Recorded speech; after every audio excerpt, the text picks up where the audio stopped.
Institute in 2017 reported that 25 states required sexual education, but 13 states required sexual education to be medically accurate. 13 states actually provided information about contraception, and 12 states focused on abstinence education. And 25 states really stressed abstinence.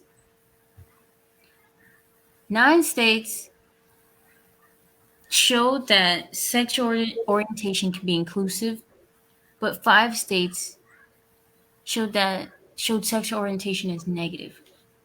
This is the differences in teaching sexual education. And sexual education is really tied to teen pregnancy. In 2015, from the ages of 15 to 19 years old, the states with the highest teen pregnancy included Arkansas, Kentucky, Louisiana, Mississippi, New Mexico, Oklahoma, Texas, Tennessee, Western Virginia, and even Wyoming. A lot of these states also are very socially vulnerable states and are also states near the Bible track. And there's a big tie between states that don't have sexual education and have high teen pregnancy rates. So talking about sexual education is very important. What are your thoughts on teen pregnancy and sexual education, Mickey? Well, I think that removing it from the school and not applying it correctly is a big mistake because people just gonna learn from the myth, like like the pull out. Hey, you pull out, you fine, and that's not necessarily true. And I think a lot of these kids, they just doing what they see their friends in school are doing, and people feel like, I guess, if you talk about it, then you're teaching them, so they don't want to talk about it. It's such a big topic for parents and teachers, and people just feel uncomfortable, but we all know that it's going to happen and it's happening. So I think it's best if you give them the correct information just in case they venture into that field, so they can be placed with a better chance, because teen pregnancy, it's very difficult on teens and parents, and trying to finish high school with a baby is just not easy at all. So it's very, very difficult. I think for sure, especially in, I think if you don't have sexual education available, where people are going to get the information, where they're going to get the understandings of, is this the right time to start being sexually active, or what does it mean to be sexually active? It's very important, and it's a great to point the question to the audience. Why do why do teens get pregnant? Is it because of wanting to be like everyone else, fit in, because of a lack of also because of a lack of sexual education, because they see their parents or their friends getting pregnant, because of how we perceive love in society and how we romanticize it in society? Is that background? It can be many different reasons. And if you guys know, or you hear about it, or you had that conversation before, please comment and share with us what you think it actually is. But I want to venture into the medical part of teen pregnancy, which, by the way, has gone down since between 1991 to 2018. It has went down to 72%. So we are making progress, a lot of progress. And a lot of people say that, I don't know if you guys familiar with the show Teen Mom. Teen Mom is one of the show that actually help decrease it, because you get to see their lives and their journey and the difficulties and everything that they face. And a lot of teen mom don't usually end up with the partner that they have the child with as a teen. And also a lot of teen mom don't get to graduate college or even go to college, because they really can't with the, I'm not saying it's not possible, but it's very, very difficult to balance, work, college, and babies. It's just, it's just very difficult. But for the medical part, a lot of teen when they're pregnant, they don't seek medical help. What they do, they're trying to hide it under big jackets for a very long time, and they don't want their mom to know, their friends to know. So you can't go to second trimester without any prenatal or anything like that. So, and then so they don't know the knowledge, and they don't have the money, they don't have the insurance to go to the doctor. Mhm. And recently, my friend, she was pregnant, and she's high risk because she's in her late 30s. By the way, if you're a teen or late 30s, they consider you, label you in high risk. So anyone who's a teen and having a baby, you just automatically consider high risk. So she was just doing her normal doctor checkup, and Mhm. then she found out the baby wasn't moving. So she Mhm. had to go to emergency C-section to get the baby out, and the baby's now is a preemie. And if she stayed for like 2 days or one more day, that baby would have died inside her stomach. And if she didn't know, when the baby decay inside the stomach, it can potentially kill the person. So it's very dangerous situation. But imagine a teen that don't know that. Exactly. So a baby, you can be carrying a dead baby for like 3 months, 2 weeks, and you don't know that, and that's very, dangerous for the mom. Anything you want to add, Jessica? I think for sure because I think that is great to address talking about information that we don't know, and that's probably it. Definitely, probably not teaching sexual education because it's so focused on sex. It's not focused on the effects, on the stresses, on how relationships can end, on single parenting, on miscarriages. A lot of people are not prepared for miscarriages. Mm-mm. They're not. A lot of people are not prepared for being infertile, not prepared for different things that could happen. Understanding what a C-section is, having a birth plan, having a support plan. It's more. I think it's even more than just teaching sex education. It's okay, you want to have sex. Well, let's tell you about what actually happens to people that do that. And when it happens, even if they don't prepare. A lot of people are not prepared to have kids regardless of your age. You can be 20, 30, 40. If you never had a kid and you're about to have a kid, you're like, oh my gosh. Regardless of how many things you do, how many things you get taught, once you have a kid, it's like you still got to figure it out, you know? And Definitely. it's more than information. I think it's definitely more than information. Like you said, it's about the medical part. I think someone shouldn't have to feel like they have fear, like, oh my gosh, no one can know, I have to hide it. You hiding it, like you said, because of you don't have any money. It's really some people don't have money, they don't know anything about getting an apartment, they don't know anything about some people don't Mm-hmm. have jobs. So it adds to all of that. So it's a huge, it's bigger than just sex education. It's a life education. Definitely. And also the risk of high blood pressure is higher on teens when they are, having children and low birth weight, like premature and so on. And the body is not prepared for a child until you're like 22 years old. A lot of people not aware of that. Until 22, anything you do, it's like high risk. It's you're just not mentally prepared for that. And the C-section, it's not a joke. And Mhm. most teen or people over 30 and so on will probably end up in C-section. You can only have so many C-section in your life. You can't Exactly. have a lot, and the doctor will just put an end to it. Many people, they stop them at three. After about three C-section, they say you can't have kids anymore, and you can't come from C-section to push. You just can't do that. It just doesn't work Yeah. because once you C-section, there's miracles out there. I believe in Mhm. miracles.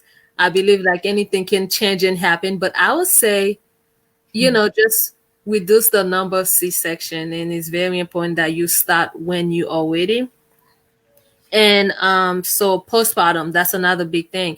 There's Huge. postpartum in women. And Hmm. teen, how do you deal with that? How do you deal with Hmm. postpartum after you have a child? So you need therapy, you need certain services that's not available to you because you don't know what's going on with your body, and you don't have enough resource or money to go to see a therapy. And if you don't have the support, so you can't take care of the baby because it postpartum is like so bad. Like You don't even want to be on the child. You don't want to hold the child and feed your child. People don't know the pressure. And then if the father is not there, or your mom, your family, whoever to support you, that can be very, very difficult, you know? I totally agree. There's so many. I think some people don't know what that is or that actually happens, and it's really real. And you know, having a child can put you through a lot of different types of stress, and not just because you're stressed, but because it could change your body. And some people have a lot of physical insecurities about themselves, so once their body changes, they just have a really difficult time and feel even worse. And then, like you said, postpartum depression, it happens, it really does. And it happens to a lot of people. There's a lot of different things that can happen. And I think that some people aren't prepared for it. I think some people, you're able to, if you are a certain income, are able to see a therapist and you are able to get retroactive medical care. But some people don't know that. So then, like, for example, if you're poor and you don't have any money and you end up pregnant, and you can get Medicaid and get retroactive emergency because you're pregnant. But if you don't apply in a certain amount of time, like 3 months or within whatever, then you can't get that covered, and you still gonna have to pay for it. But at the same time, Definitely. like you said, some people don't know the resources or have the resources or want to try to reach out and find it. And it's just very interesting. Um, the way our society operates and functions. Mm-hmm. But yeah, Logan.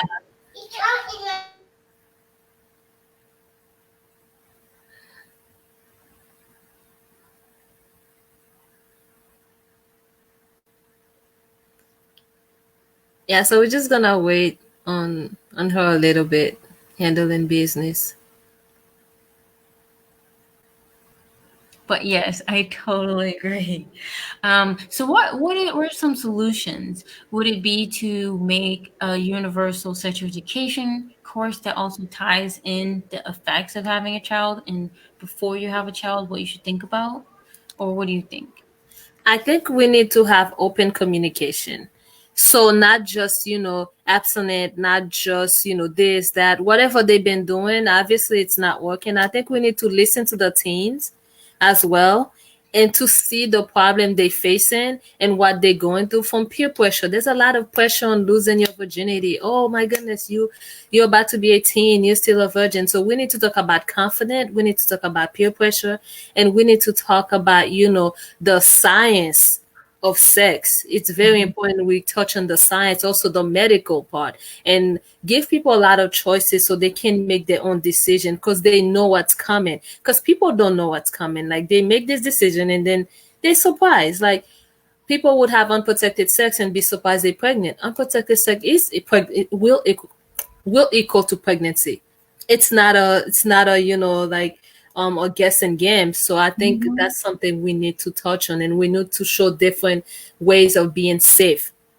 Like there's so Exactly. many ways for women, from female condom to the male condom to all these other way that which involve the parents, because a Mhm. lot of them you can't do it on their own. Like their parents need to take them to the appointment so that they can choose the best form of protection that will work for them or Exactly. for their body. Some people will take the pills, and some people the pill doesn't work for them. So we Mhm. need to give lots of options and have open communication with. Just because we talk about sex doesn't mean people having it. That's the concept. I think a lot of people, a lot of states, and a lot of parents in school, they think if you discuss it, oh, everybody gonna go have sex now. No, Exactly. that's not necessarily true. Mm-mm. So we do need to give them options, and I think just show them, presentation and the type Yeah. of thing, and ask them what to ask the doctor. Like I ask my doctor a lot of questions, like about my hormones, because I don't know what's going on sometimes. Yeah. And my doctor like, okay, this is what's going on to your hormone, this, and explain it to me because I didn't know why, this happened, why this pimple happened after this time, it's like, why did this thing happen, doctor? So, Mhm. just let them be open and have that conversation, and parents listen. Not everybody wants to have sex. Sometimes give the education, just in case that time comes, so they can know. I totally agree. I like you said, not everyone wants to have sex. And some people won't. Some people probably won't if you give them the information about it. You know, Mhm. example, some people decide not to have kids because they spend a lot of time when they're really young with kids and they're like, I don't know about that. But Exactly. enjoy it. Some people like it, some people don't like it, but some people like it and become childcare workers. Some Hmm. people decide to do something else because they were exposed to, that opportunity. Some people get exposed to homelessness and poverty very early and have a better understanding of it when they get older. So if you expose your child to understanding, what really happens and how it happens and in a way where they can understand, and providing them the information that they need to live, not the information that you need to feel good about yourself, the information they need for their life, you know is Exactly. very important. But I totally enjoy talking about this. I think it's a very important topic, and has a lot of connections to fear and to effective forecasting, which is when you make a decision and then you change your mind in the future because you feel like you'd have the same decision in the Hmm. future. Some people do that with kids. They're like, "Oh, I'd love to have a kid next year," and they're 17 now, and they're like, "Oh, actually, it was a bad idea." But we don't know certain things, but there's a lot of things, and it connects to so many things happening in society. And when you get pregnant as a teen, you know what may happen? You may end up in poverty, and that's Sure. another big thing. So if you have anyone in your family that's about the age 15 and 19, which is the most common age for people to get pregnant, talk to them and have that open communication with them. I say open, not like once they hit a tab, you're, oops, oops, I'm out the door. Like open communication, listen to them. And because I think that if they know the information, they will make better decision for themselves. If someone truly wants to be a mom, you can't stop it. But some people become a mom because they didn't know the correct information. And if they do become a mom, they didn't want to, share the resource with them. They still need to know how to fill out for Medicaid and how to fill out for food stamp and how to get all the stuff that they need. If they're in poverty, they can't take care of the kids. I totally agree. And if, like you said, if they already are pregnant, you can be upset at them, but at the end of the day, they're still pregnant and they may have that baby. And you might as well be there to help them with resources, help them, understand what's going to happen next and how it's going to happen and what they need to do. Definitely. Well, we can talk about teen pregnancy all day. so, but we don't have time to talk about it all day. So thank you guys for watching. And remember, why do you think teens get pregnant? So hit us up with your thoughts. Thank you. Bye.